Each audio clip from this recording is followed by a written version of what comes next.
Today, 11th June, we have further evidence that the Western powers are still looking to escalate the situation in the conflict in Ukraine, even as simultaneously they appear to be losing confidence in President Zelensky and his leadership of Ukraine's government.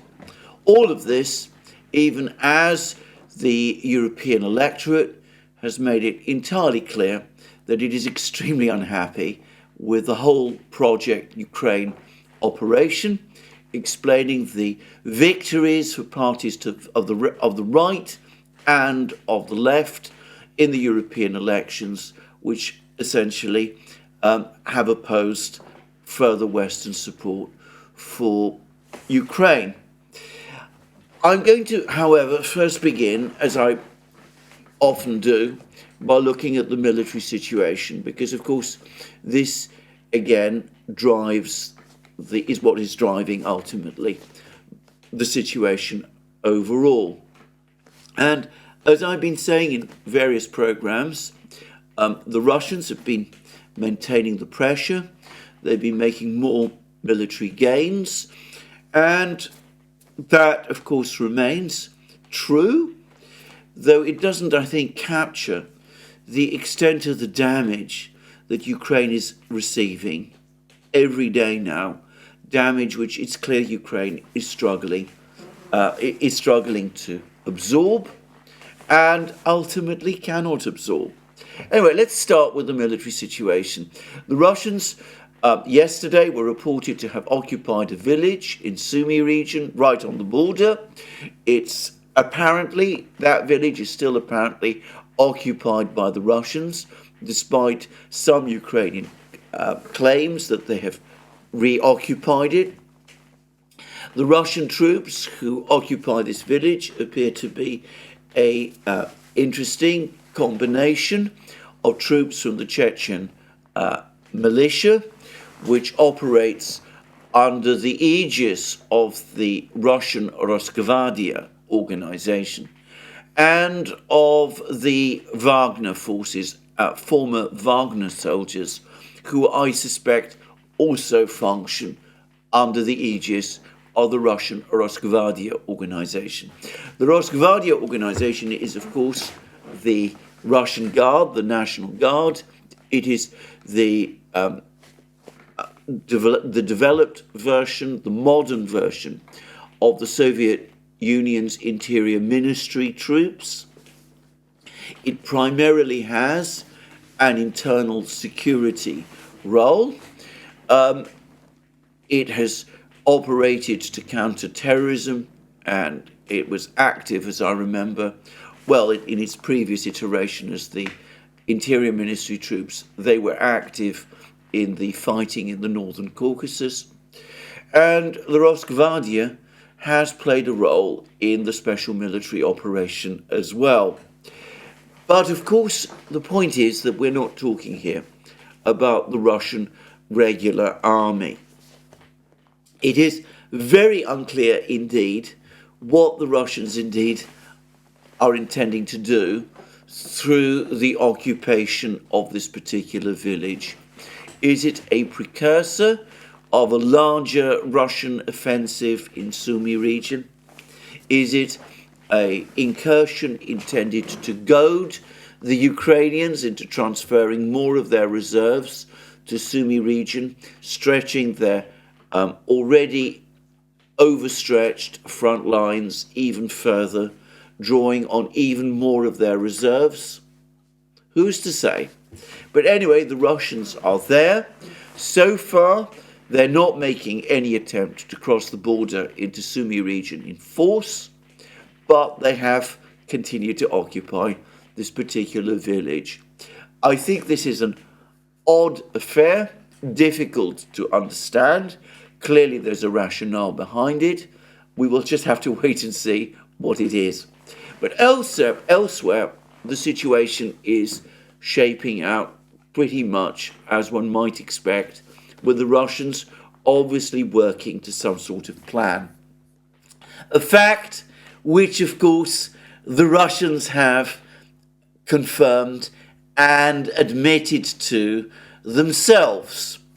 Now, let's turn to the region neighbouring to Sumy region, also in the north of Ukraine, Kharkiv region, where the Russians continue to occupy large parts, perhaps most of Volchansk, and where fighting continues to take place, and where the Russians continue to be positioned in force around the village of Lipsy, which lies halfway between Kharkiv city and the Russian border.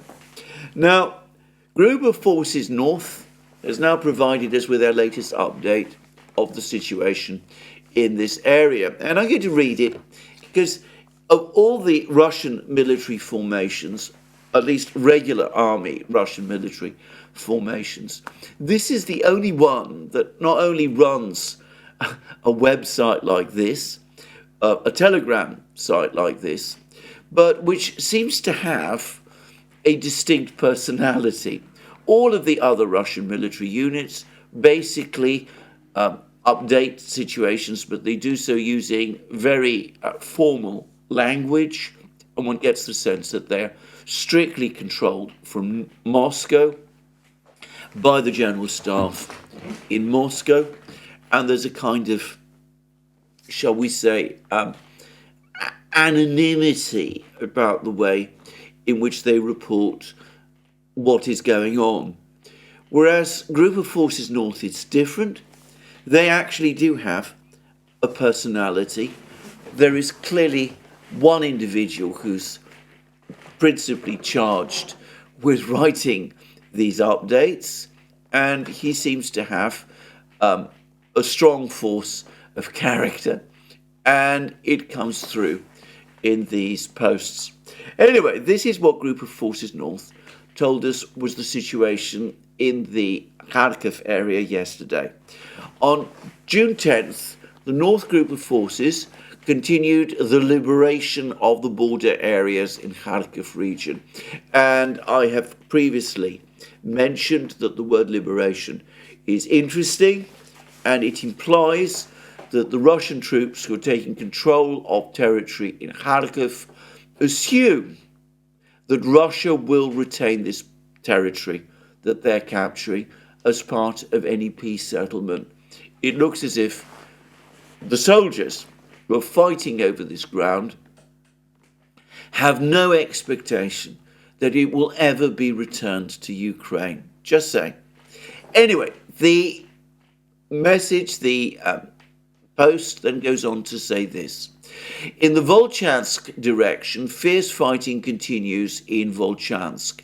In the afternoon, that's the afternoon of the 10th of June, yesterday in other words, the enemy, that's to say the Ukrainians, attempted a counterattack of up to 60 men from the 36th Brigade in the east of the city.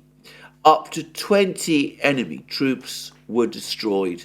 Now, destroyed, I think, means that they were actually killed. I don't think that this is just a case of wounded. Anyway, that is in the eastern part of Volchansk. The Russians, according to Group of Forces North, have been making significant advances in this area. Apparently, a Ukrainian military unit, I think some say that it was the 82nd Airborne Brigade, which has fought in many places. I've seen it appear in many places over the course of this conflict. It's one of the most veteran brigades of the Ukrainian army. Anyway, the 82nd Brigade of the Ukrainian army attempted some counterattacks in this area, I believe in Volchansk, or it might have been in Lipsy or somewhere else. Anyway, it has apparently suffered massive losses. It's no longer fit for battle, and reports are that it has been withdrawn. And the 36th Brigade, I understand, is one of the Marine brigades that previously Ukraine deployed in the Vremivka salient area, and which were tasked with the capture of Staromayorsk and Urozhaine, and which were then redeployed by Ukraine to Kherson region where they carried out the failed offensive in Krinky, and now they've been redeployed to the Kharkiv area, and this one is now trying to launch counterattacks in the Volchansk area, where the Russians say it was repelled. The unit that was used, a company, a weakened company, 60 men, tried to counterattack in the eastern area of Volchansk, but they were beaten back with extremely severe losses, and anyway, the counterattack failed. So we see that these overworked Ukrainian Marine brigades being sent from one part of the battlefronts to another, constantly kept fighting, given very little time to recuperate and rest, going from one point of defeat to another. We'll come shortly to what's happening, for example, in the Vremivka salient area. So in eastern Volchansk, Group of Forces North tells us a Ukrainian counterattack was repelled. And then Group of Forces North tells us this: heavy fighting in the area of the aggregate plant in Volchansk. Group of Forces North stormed an administrative building. Now, a very helpful person, a member of the Duran community from Central Europe, I'm not going to say more about him than that, has contacted me and has said that a aggregate plant in the language of his country in Central Europe means a plant which makes equipment, makes materials for building roads. And I presume that this is what this particular factory also does. So I'd like to thank this person for that useful piece of information. Anyway, the fighting, according to the Group of Forces North, is taking place for control of this particular factory. I've no doubt that this is the case. There are still mappers who show the front lines in Volchansk, some distance from this factory, which supposedly remains fully under Ukrainian control. But I have no doubt at all that the Russians are indeed in the process of storming this factory, exactly as Group of Forces North tells us.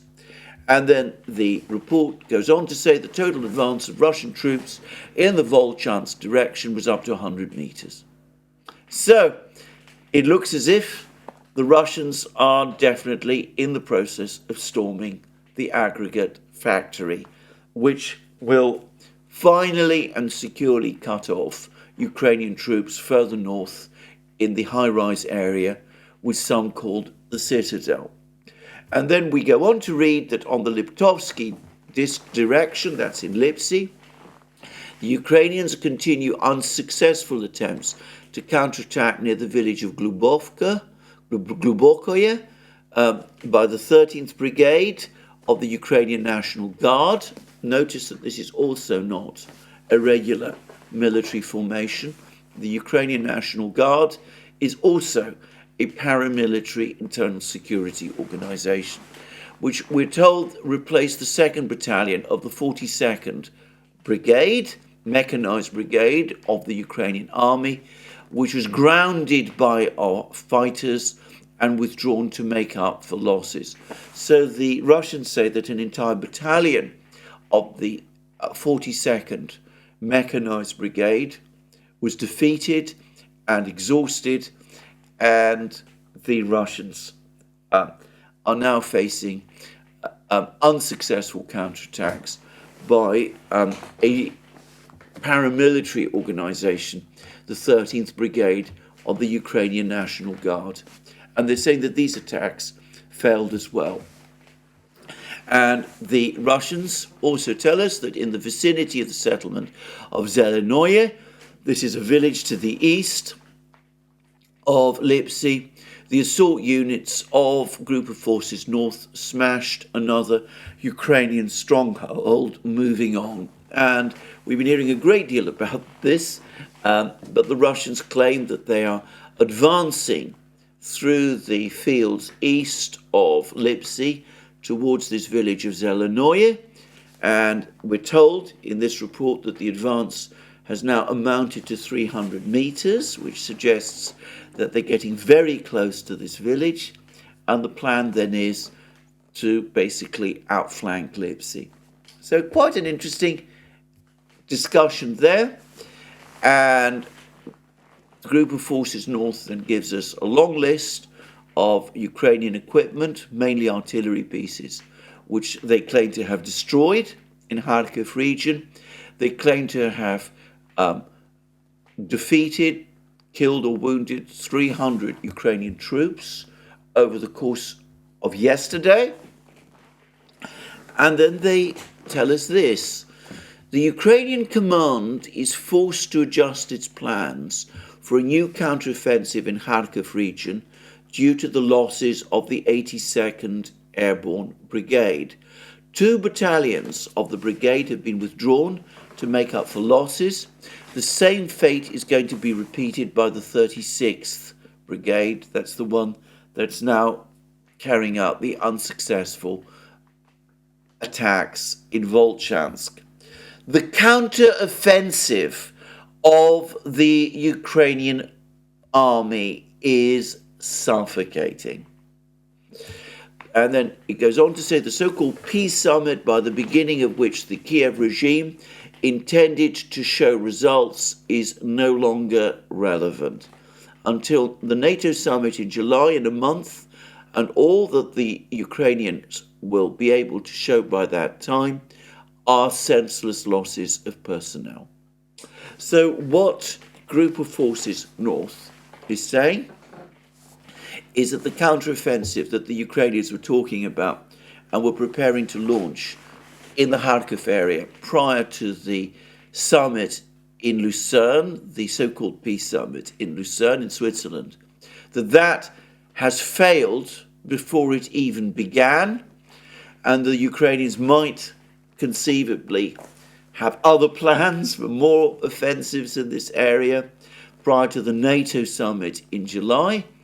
But if so, they will be disappointed as well. Those plans will not succeed. So there we are. That's the situation. That's the information that we're getting from Kharkiv region. Lots of talk over the last few weeks of a Ukrainian counterattack. Group of Forces North tells us the counterattack has basically happened and it has already failed, and it is instead the Russians who continue to advance in Volchansk. And anyway, and east of Lipsy as well.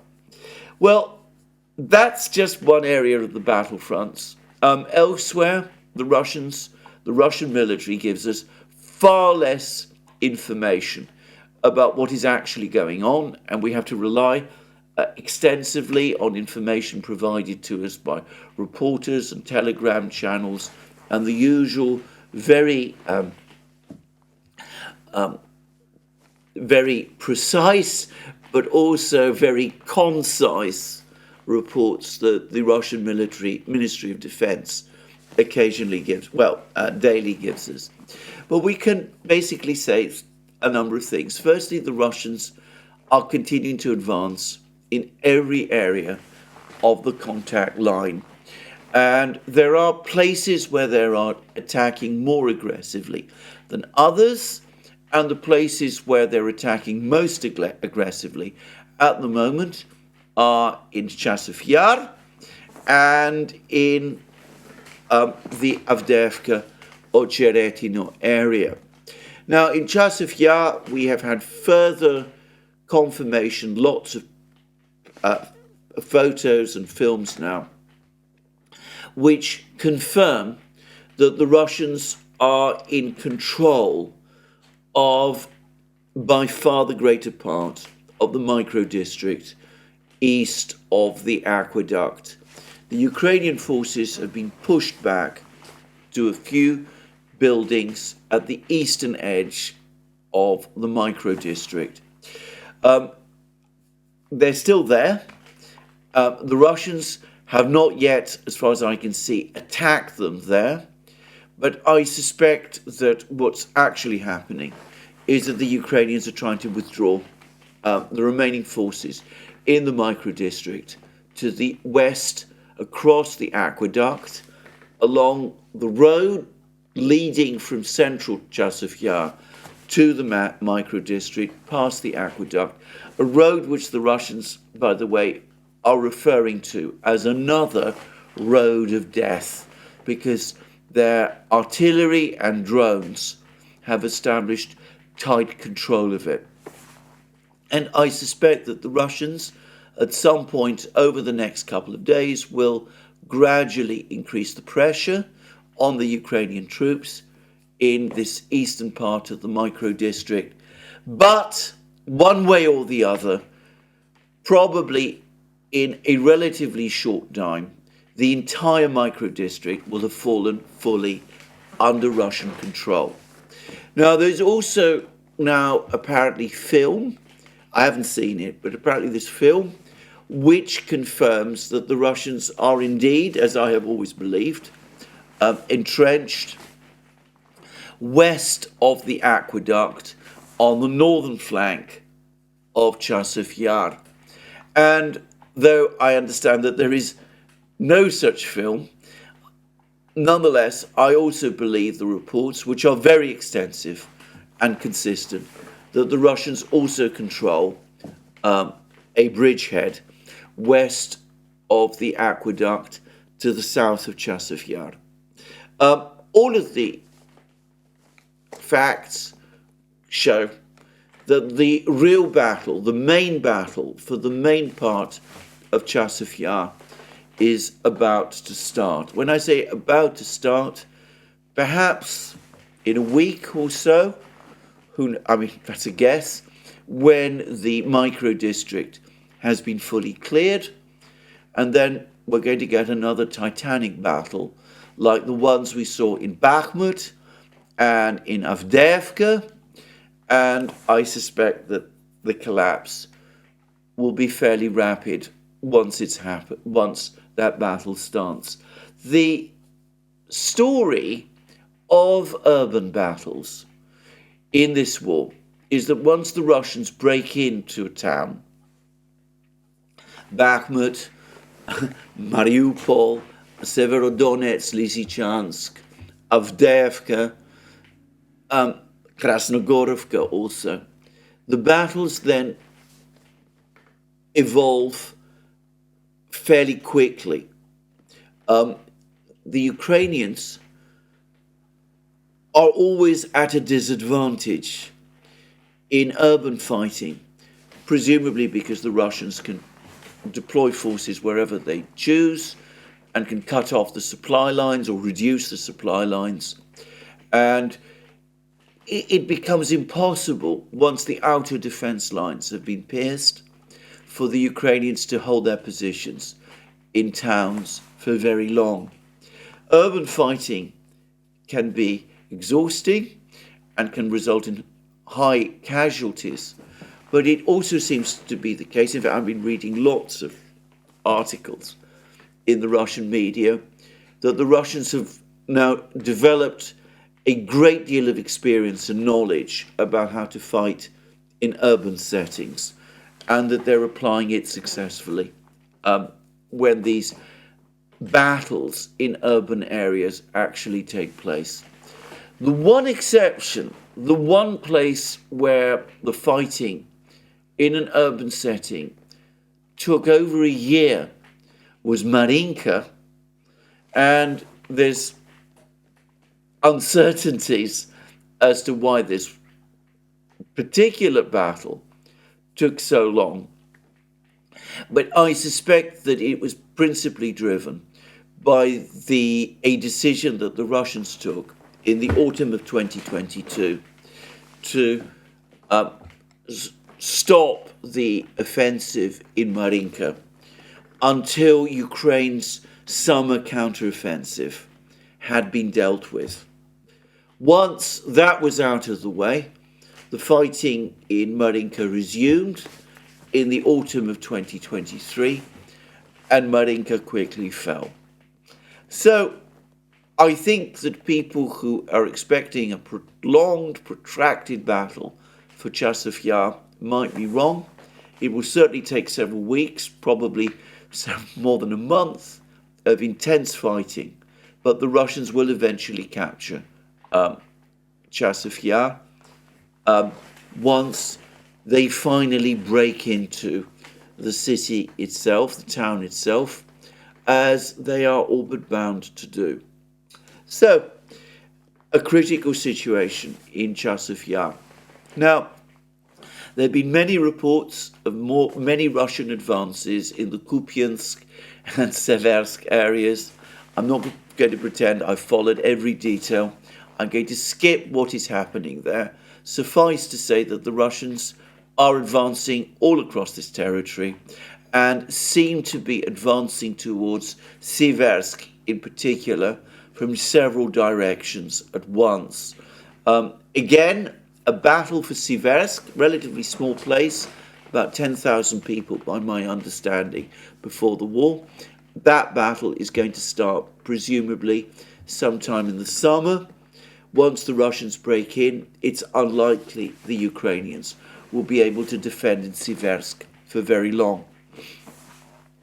The most important news, other than the news in Chasiv Yar and to some extent Kharkiv region, is what is taking place in the Avdiivka or Cheretino area. There were reports yesterday that Novoaleksandrovka has been captured by the Russians.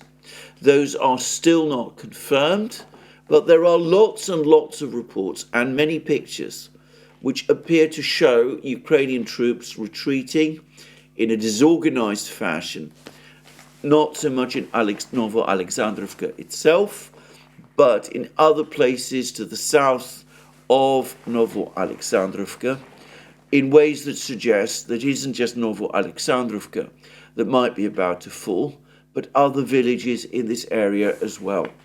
And there is one report in particular which says that an entire battalion of the Ukrainian army that was supposed to be defending Novoaleksandrovka, a crucial defense position for the Ukrainians, one that they needed to hold in order to secure their key supply lines in Donbass, but that an entire battalion supposedly defending Novoaleksandrovka broke and retreated again without orders.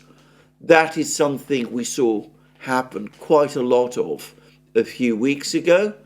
It apparently is resuming, and that this is the principal reason why the Russians have been able to take control of the entire village. Now, I want to stress none of this is confirmed so far, that the Russians are present in Novoaleksandrovka, that they have control of at least half this village. This is not disputed.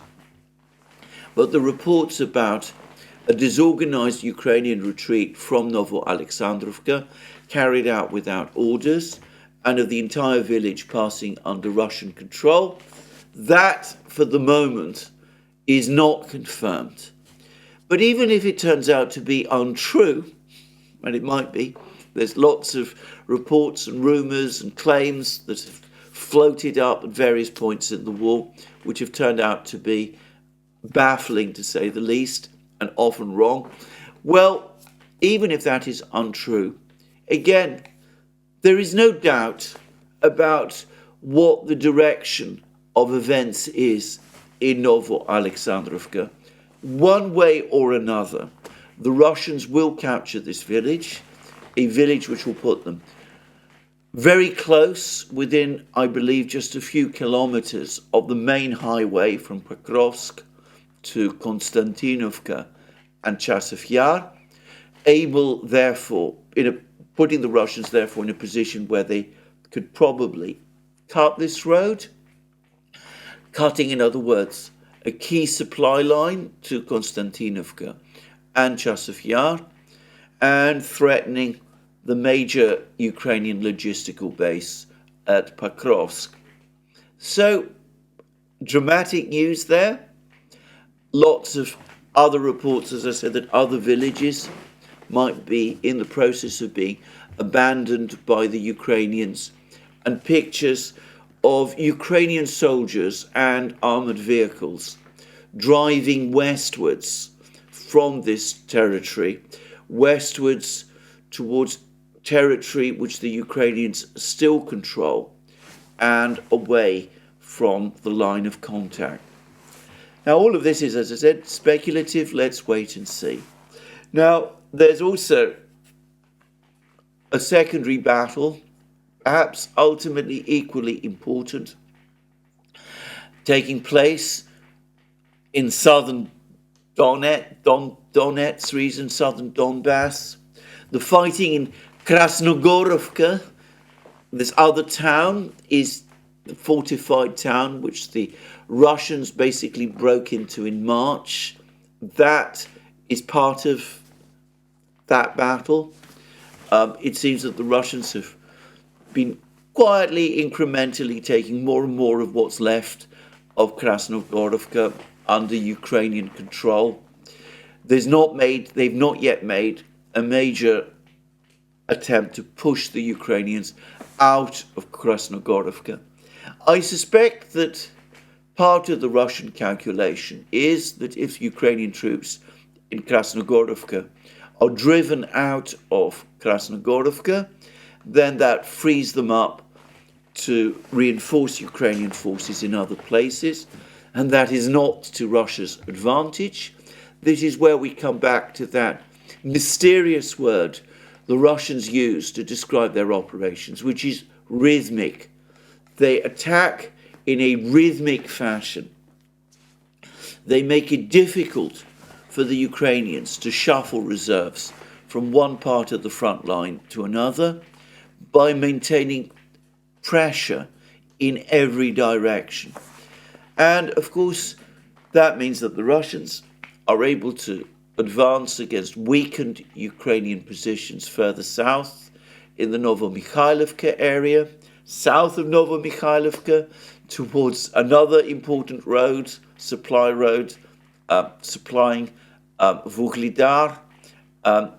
They can push also through the village of Georgievka, which many reports say that they have captured. The Russian Ministry of Defense has not confirmed this.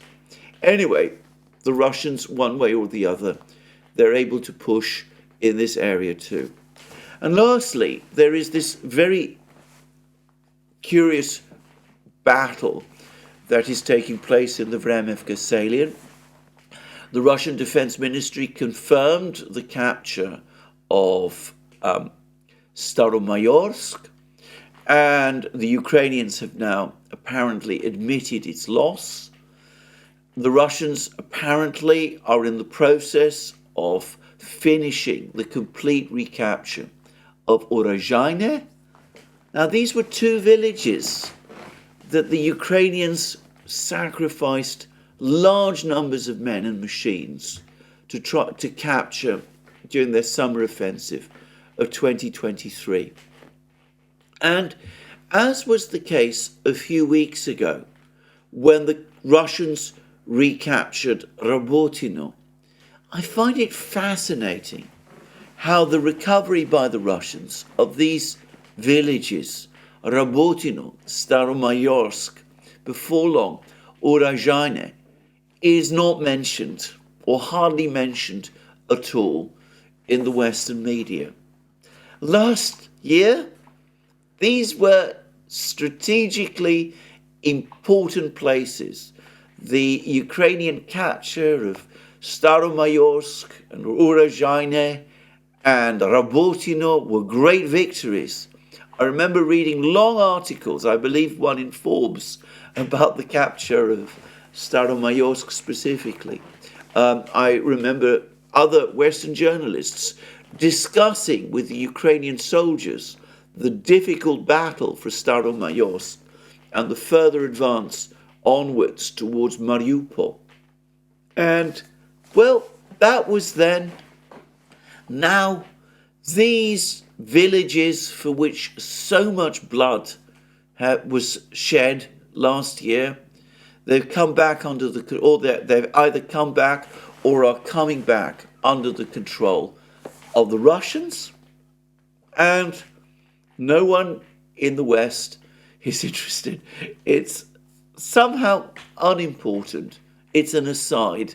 It's irrelevant, it seems, to the progress of the actual battle. Well, that's the media in the West.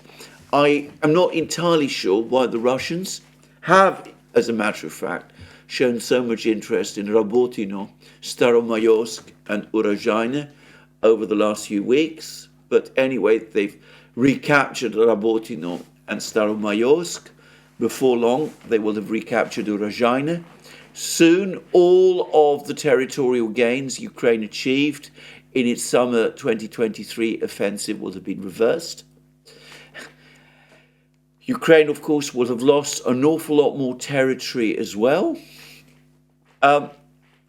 That isn't something that, of course, Western commentaries want to talk about. Now, Western reporters talk about other things. There's an article today in the Daily Telegraph from Tom Sharp, former British Royal Navy officer. I'm not going to read the article itself. The article is titled, "Putin may be about to lose Crimea." We see an exhausted, demoralized, broken Ukrainian army. We see old men now serving Ukraine in the Ukrainian army. I discussed these very upsetting photographs that I've seen and which have been commented upon now by many others. We see the Russians squeezing the Ukrainians out of Volchansk, defeating Ukrainian counteroffensives there. We hear about 2 Ukrainian brigades, one already exhausted by the Russians and defeated by the Russians in the Volchansk area. That's the 82nd Airborne Brigade. And I now remember that that brigade was fighting previously in Belogorovka in Lugansk, which was, of course, recaptured by the Russians some weeks ago. Anyway, that brigade has apparently been defeated all over again, and it's exhausted and has had to be withdrawn to the rear to be rebuilt again. We hear all about that. We see the Russians gradually tightening their grip on Chasiv Yar, perhaps capturing Novomikhailovka. We see Ukraine almost without armoured vehicles. The only ones that appear to be left are Bradleys and Strykers supplied by the United States in limited numbers. We see fewer and fewer artillery pieces. We see a Ukraine where the mobilization is exhausting the Ukrainian society. We hear about problems in the Ukrainian economy. And Tom Sharp in the Daily Telegraph talks to us about Putin maybe about to lose Crimea. And I'm not going to read the article, but we'll read all about the ATACMS missiles cutting off the communications lines, preparations for an attack on the Crimean Bridge, the fact that the railway lines to the north of Crimea that the Russians have just built are also within range of the ATACMS missiles. We even read about a possible amphibious landing by the Ukrainians in Crimea itself to recover Crimea. No recognition here of the true state of the Ukrainian military, the fact that apparently all the forces that would have carried out such a landing, had it such a crazy idea ever been considered, all of those forces have been relocated from Kherson region to Kharkiv region because there are no reserves. We have no, in other words, connection to reality, the actual reality of what is really going on the battlefronts. And we see instead fantastic articles still being published about how the Russians, Putin of course, are about to lose Crimea. I have to say, even amongst the many strange articles that I read, this particular one left me speechless. Now, I would say there's one point about Tom Sharp's article which I think is worth focusing on and reiterating. This is, again, the Anglo-American obsession with Crimea and with the situation in the Black Sea. It's obvious to me that it was the Anglo-Americans who basically insisted on Ukraine's counteroffensive last year, the one that was supposed to reach the Sea of Azov and cut off Crimea and lead to the defeat of the Russians. The Ukrainians at that time were trying to explain to the West, to the Anglo-Americans, that actually Donbass is the place where the war is being lost, but the Anglo-Americans refused to listen. Crimea was the ultimate target of Ukraine's offensive of last summer.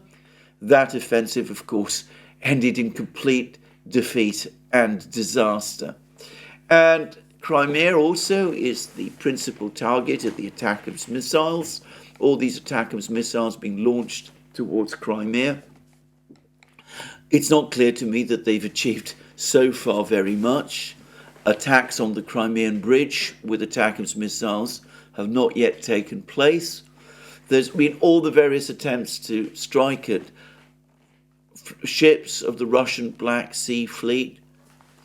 We go back to that article I read long ago, published by the Institute for the Study of War, which spoke about the importance for the Western powers of gaining control of the Black Sea, how that would put Russia in an impossible ring, how the Russians, if they were pushed out of the Black Sea, well, they would be facing a massive crisis, even as the West is simultaneously, supposedly, pushing them out of the Baltic Sea, and that this is the ultimate prize to be won in this conflict in Ukraine. It was a very interesting admission from the ISW, and it does tell us a lot about Western priorities in this war. But of course, it has been disastrous for Ukraine, because, to repeat again, and as the Ukrainians themselves fully understand, it is in Donbass that the real battle, the real fight is taking place. It is there that the Russians are pushing. If Ukraine loses Donbass, and of course if it also loses the northern border areas in Kharkiv and Sumy region, the entire Ukrainian state could face collapse. But instead of focusing on defending there, the Ukrainians have been repeatedly pushed by their allies into this rabbit hole of trying to win some sort of victory over the Russians in Crimea and the Black Sea, which will never happen. This is where I come back now to the latest reports about a potential Western escalation. Because today there's been reports circulating, and they seem to originate from Ukraine. In fact, they do originate from Ukraine, that the F-16s, when they eventually arrive, will not be based in Ukraine after all. In fact, we've had a report about this from Sergei Golubtsev, Chief of Aviation of the Ukrainian Air Force Command, and he is reported as saying the following.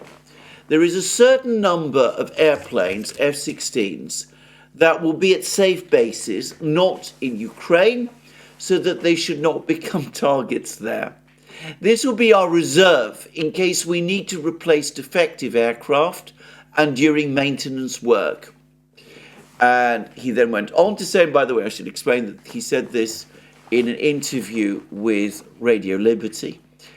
He then went on to say that Ukraine would need at least 2 Patriot air defense systems, that's around 16 launchers, and 2 NASAMS air defense systems, and several self-propelled Gepard air defense systems to protect the F-16 air bases. Now, notice that the Scholz government in Germany apparently is now planning to send to Ukraine another 4 Patriot air defense missile systems. Germany has been stripped of its air defenses.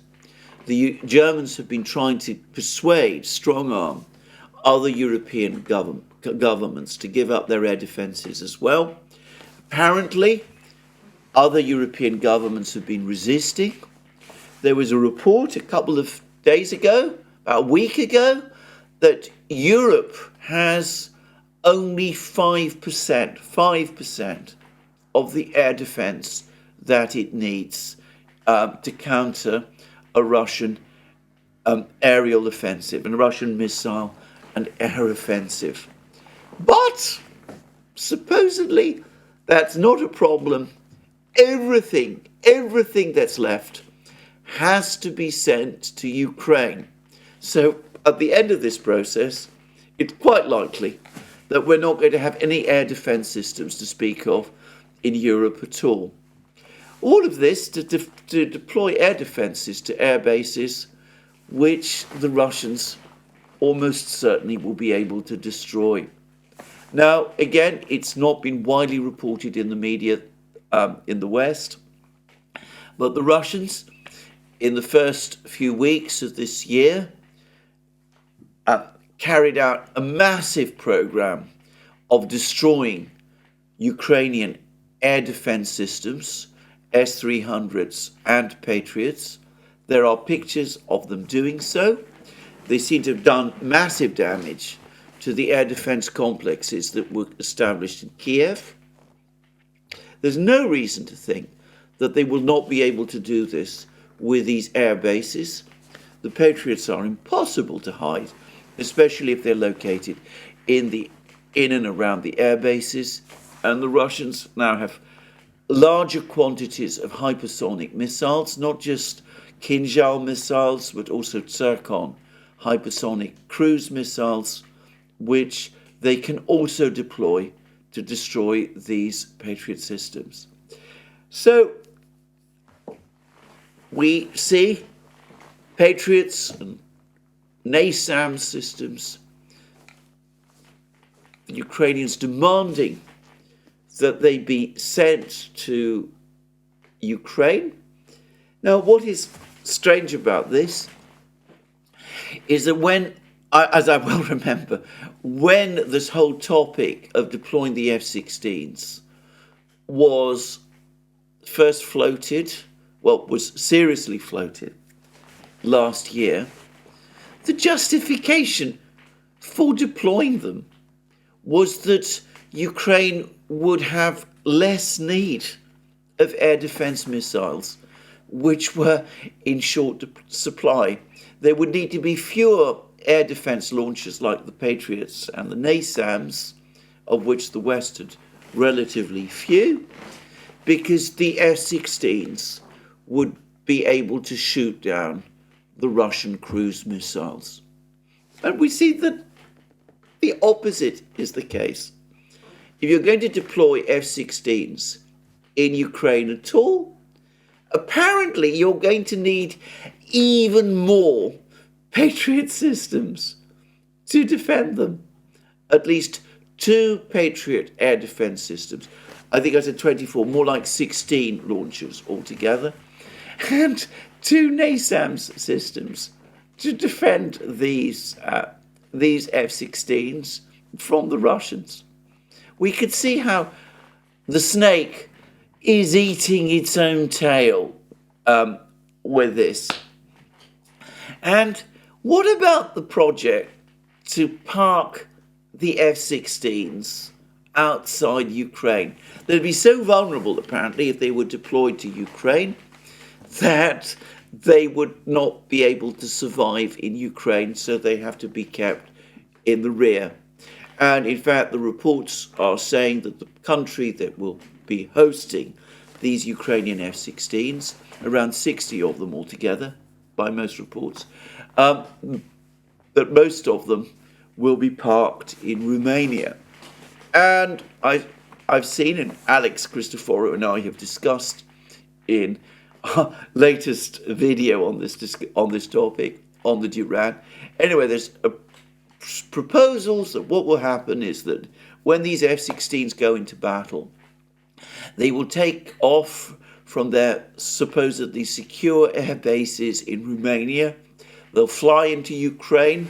They'll fly into these other air bases in Ukraine, the places which the Russians are attacking and which will supposedly be defended by these Patriots and NASAMS systems.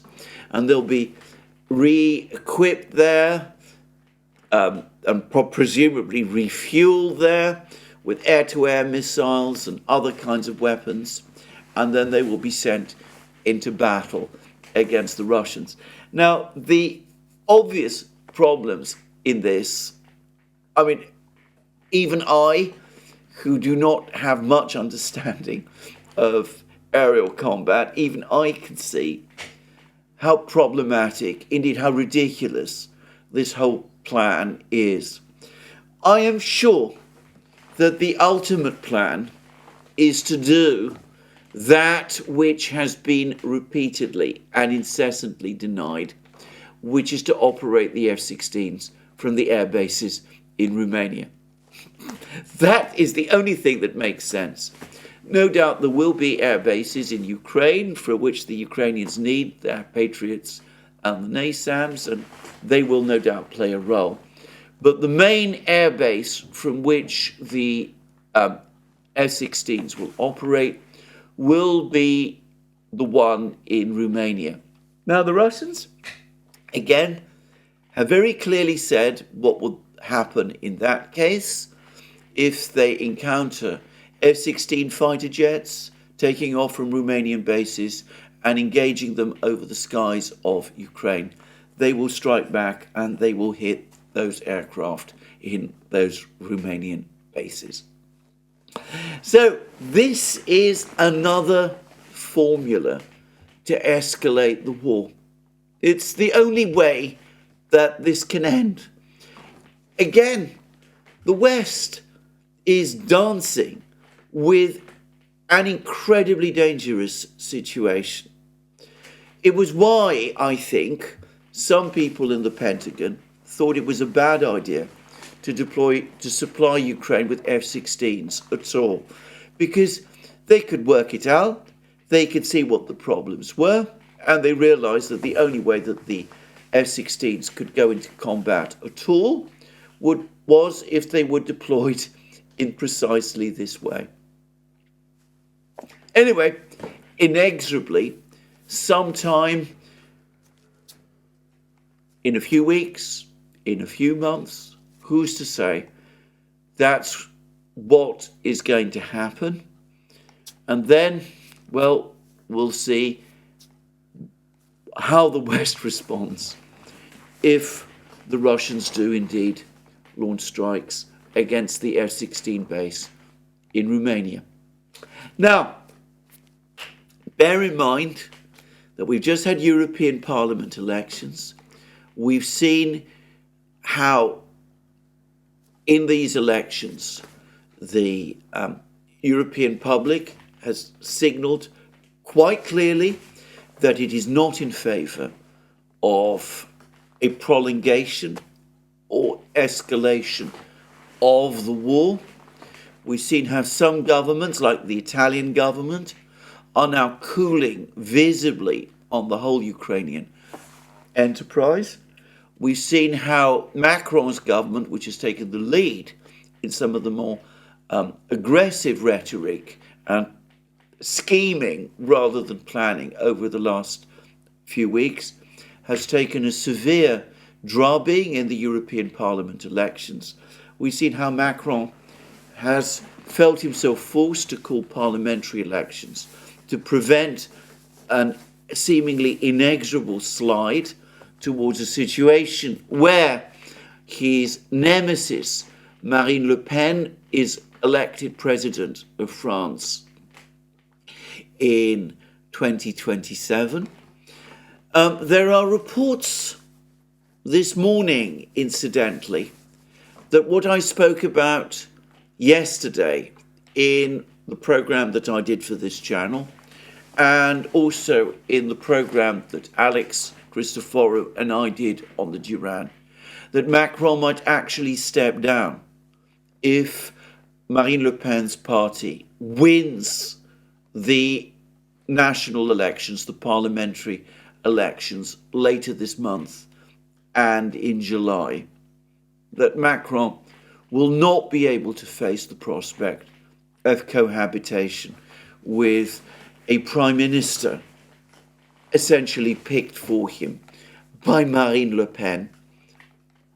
Anyway, we see that in spite of all of that, we see that despite the collapse of the Greens in Germany and elsewhere, the Greens being the most belligerent party, we see that despite young people across Europe apparently flocking to these alternative parties, I suspect to a great extent because they see these parties as anti-war parties, amongst other reasons as well, no doubt. We see that despite the fact that there is hostility to this whole project in the United States amongst the American people, we see how nonetheless, in spite of all of that, the process, the drift towards escalation still continues. If Marine Le Pen's party wins the French legislative elections in June, then just possibly a break will finally be applied to this disastrous scheme. But we seem to go, in the meantime, from one attempted escalation to another. Anyway, all of this is happening even as it's becoming increasingly clear that the United States and Britain are losing confidence in President Zelensky. Now, I think I can say that with confidence because we've had an article about all of this in the Financial Times. And as I have discussed many times, in fact, I pointed this out even before the current conflict in Ukraine began, it's clear to me that the Biden administration uses the Financial Times as a vehicle to communicate its concerns and its thinking to the wider European elite leadership, the people who read the Financial Times. So I think articles like the one I'm about to discuss, which appear to have American and British and also Ukrainian sources, high-level sources, clearly reflect deep official disquiet in Washington and London, and I suspect Brussels as well, about President Zelensky and the way in which he is conducting himself and managing affairs in Kiev. Now, the article is about the apparently forced resignation in Ukraine of a minister of Ukraine's government, Mustafa Nayyem. From the name, he appears to have been a Crimean Tatar, and we're told that this has caused dismay in the West and amongst some Ukrainian officials. And we're told this: Ukraine's top reconstruction official quits in new blow for Zelensky. Mustafa Nayem accuses government of undermining the agency, building fortifications against Russia. The top Ukrainian official overseeing wartime reconstruction and defense fortifications has resigned, claiming his agency was being systematically undermined by the government. Mustafa Nayem's departure is the latest in a series of personnel changes in Kiev that have shaken the confidence of Western partners in President Zelensky's government and irked some of Ukraine's own officials. Nayem, head of the State Agency for Restoration and Infrastructure Development, told the Financial Times that Prime Minister Denis Shmyhal had barred him from participating in the annual Ukraine Recovery Conference in Berlin, where donors will meet to support projects for rebuilding cities and infrastructure destroyed by Russia's full-scale invasion. And then we're given a whole complicated account of that, the way he was blocked from attending that conference. And then we're told this: 6 Ukrainian and Western officials, notice that these are serving officials, told the Financial Times that a series of firings, resignations and government reshuffles directed by Zelensky in recent months has caused tension between Kiev and Western partners financing Ukraine's defense and reconstruction. All of them told the Financial Times that they had warned Zelensky and his government of what they saw as disruptive and inexplicable moves. And one Ukrainian government official is quoted as saying this: the United States and other Western partners want a normal, predictable relationship with their Ukrainian counterparts. Now they are losing trust in Ukraine's government because of personnel decisions that they do not understand. And we're then told that Ukrainian officials said political rivalries were at the heart of the government shake-up, and that it sends our partners a message that recovery is not a priority anymore. Now, there is something immediately wrong about this whole story. Notice that Mr. Nayem, about whom I know absolutely nothing, but Mr. Mustafa Nayem was in charge of building Ukraine's fortifications. Except that, as the events in Kharkiv region confirmed, there are no Ukrainian fortifications. There have been pictures of frantic building of your fortifications in various places, but it seems that overall the whole project has been massively undermined by managerial incompetence and corruption, with a lot of the funding for the building of these fortifications embezzled. Now, I'm not saying anything which in Ukraine would be disputed or which was in any way controversial. There have been discussions about this amongst Ukrainian officials, in the Ukrainian media, on Ukrainian telegram channels. All sorts of people have been talking about this. So, it is hardly surprising if the official who was in overall charge of this extremely troubled program, to put it gently, is now in political trouble in Kiev. In fact, this is one rare instance where it seems to me that if Zelensky has lost confidence in an official, he has good cause to have lost confidence in that particular official. But here we have an article in the Financial Times in which we have all sorts of Western officials and Ukrainian officials coming together saying this dismissal, this resignation, I should say that Mr. Naim wasn't dismissed, but he's made it clear that he was being squeezed out of decision-making.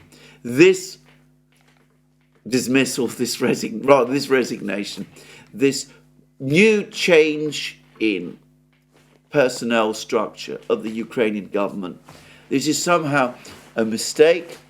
It's further proof of the erratic and eccentric way in which Zelensky runs the government. And of course this comes shortly after another article in the Financial Times which spoke at length about the incredibly bad relationship that now exists between Zelensky and senior US officials, including the President of the United States, and how things are very bad between them, and how Zelensky is constantly making demands that the Americans are uncomfortable with and are unhappy with, and how he's become increasingly delusional. And as I remember from that Financial Times article, even the word paranoid to describe him appeared, with Zelensky supposedly mistrusting the United States and convinced that the Americans were preparing to shortchange him by starting some kind of direct bilateral negotiation with the Russians. So, just a short time after that article appeared, here we have another article in which we're told about what an eccentric and volatile and unstable individual Zelensky is, how he apparently picks officials at random, how he is freezing out competent officials like Mr. Naim, with whom Western officials have established good relationships. In this case, ignoring the fact that, as I said, Zelensky, on at least this occasion, might have good cause to be angry and to have lost confidence in Mr. Naim. Now, I can't help but think that the Americans, especially, perhaps to a certain extent the British also, are indeed losing confidence in Zelensky, that they're finding his behavior increasingly unstable and erratic. He is, of course, no longer the elected president of Ukraine, given that he cancelled the elections that were supposed to happen in March. There's a question mark over the constitutional propriety of his continuing to remain president at all. The Russians, of course, are calling him a usurper, and even stronger language. But the Americans up to now have gone along with the view that he is still the legitimate president of Ukraine. But it seems to me that we're getting all of these reports now, and notice that some of these reports, some of the people who are making these claims about Zelensky for this Financial Times article are specifically identified as Western officials. Well, we see that even as they say they support him, the Americans, and it must ultimately be them, are visibly losing confidence in him. And of course, President Biden is not going to go to the peace conference in Switzerland, which isn't, of course, a peace conference. The Vice President, Kamala Harris, is going instead. Kamala Harris is said to be in disfavor in Washington. She's not popular with the American people, and she's apparently in disfavor with the political establishment in Washington as well. So it's starting to look as if the United States is indeed starting to distance itself from Zelensky and might be looking for someone else. Now, those of us with long memories, or those of us with historical backgrounds, remember that in the run-up to the coup in 1963 in South Vietnam, the one which resulted in the overthrow and subsequent murder of President Diem of South Vietnam and his brother, there were increasing stories about President Diem's erratic and unstable personality. And there were suggestions that his brother, who was in charge of the security agencies, was, well, mentally unfit in some manner. The parallels are starting to become increasingly strong. What is going to happen to President Zelensky over the next few weeks? We'll see. My own view is that the United States will not want to take any action, will want him to remain in place, at least until the presidential elections in the United States are over. They will not want to start to shovel him out before then, in case that creates instability in Kiev that they can't control. But if I were one of Zelensky's advisors, if I was the advisor of his rather formidable chief of staff, Andrei Yermak, I would be pointing to articles like this and the previous one in the Financial Times, and I would be warning both of them that their days at the helm of Ukraine are now definitely numbered, and that they should start to think about packing their bags. That's my view. That's how I interpret this article. Whether the United States has a plan about how to handle the problems in Kiev, I really can't say.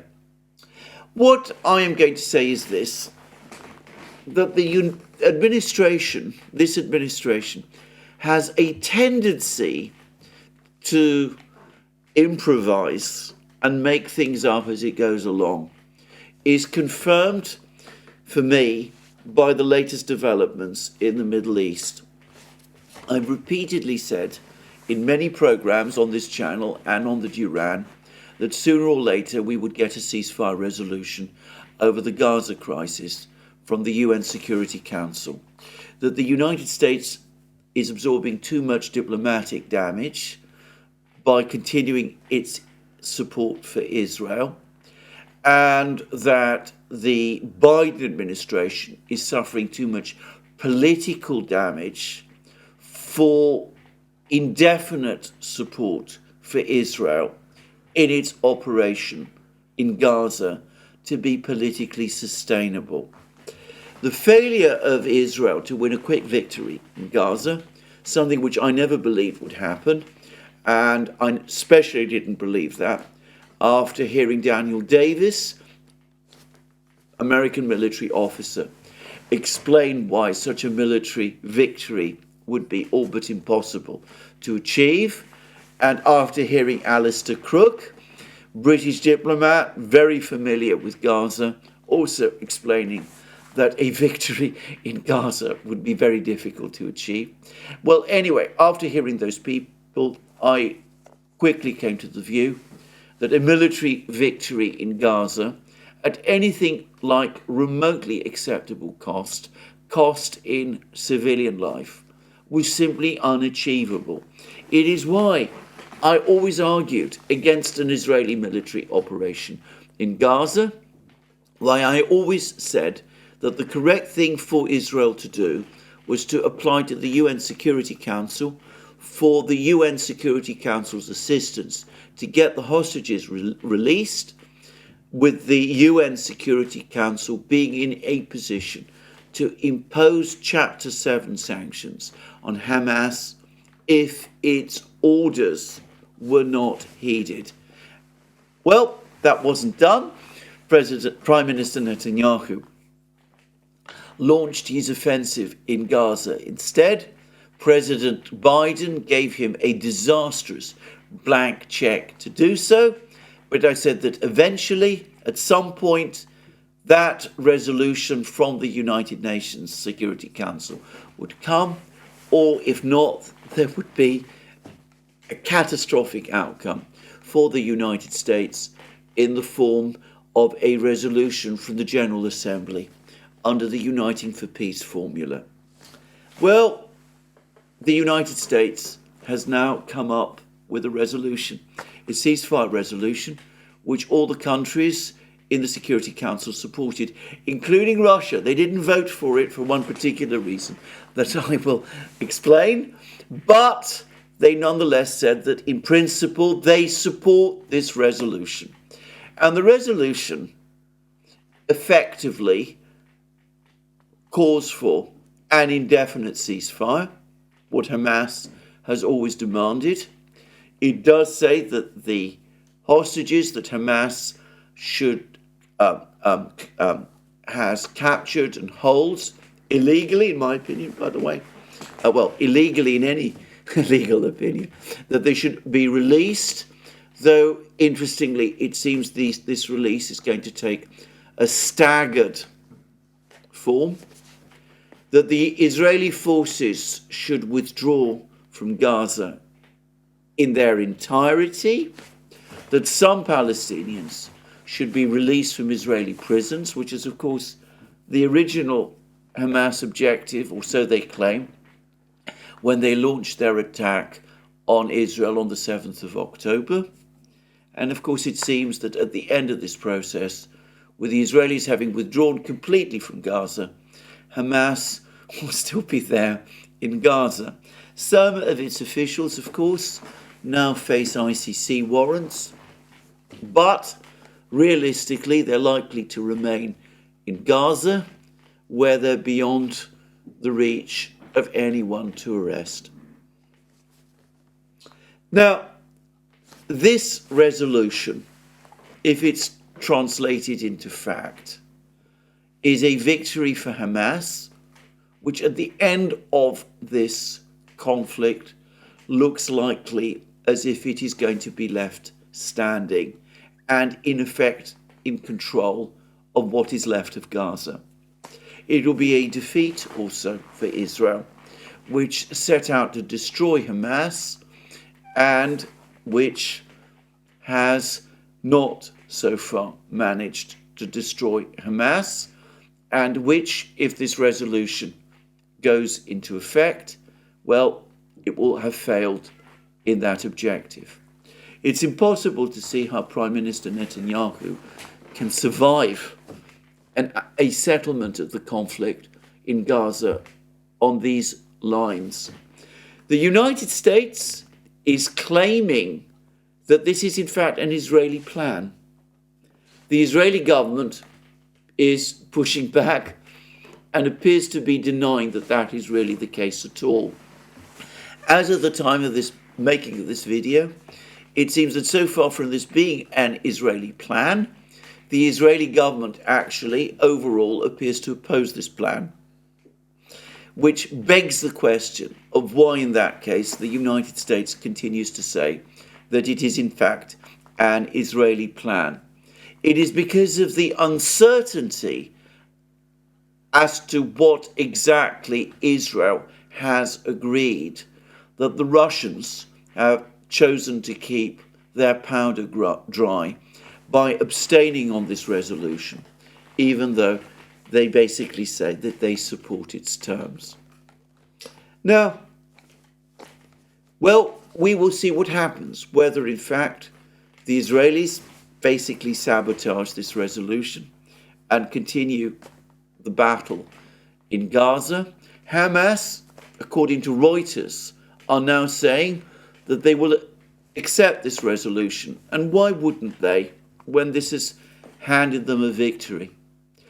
My point is that a situation where Hamas is looking as if it's going to come out of this conflict the victor, at least in political terms, is the diametric opposite of what one assumes the Biden administration intended back in October when they gave that blank check to Prime Minister Netanyahu and to the Israelis.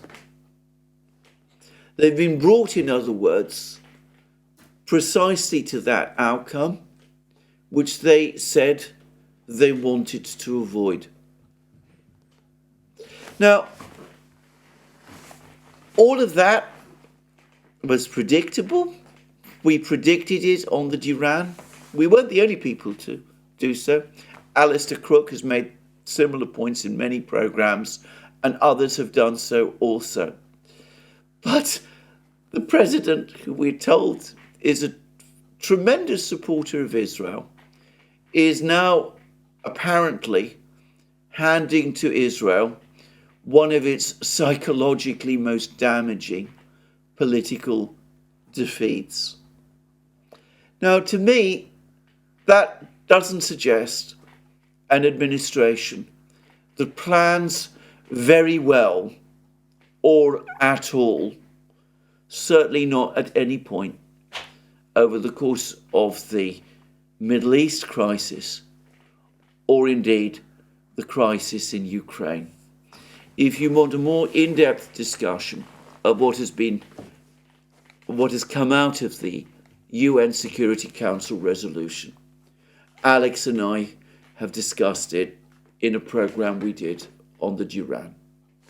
Anyway, this is where I end my program today. Let me repeat again that you can find all our programs on our various platforms, Locals, Rumble and X. Don't forget that you can support our work via Patreon and Subscribe Star, links under this video.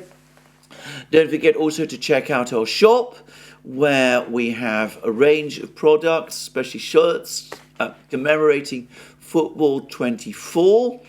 There's a discount as well, I understand. And last but not least, if you've liked this video, please remember to tick the like button and to check your subscription to this channel. Thank you again. More from me soon. Have a very good day.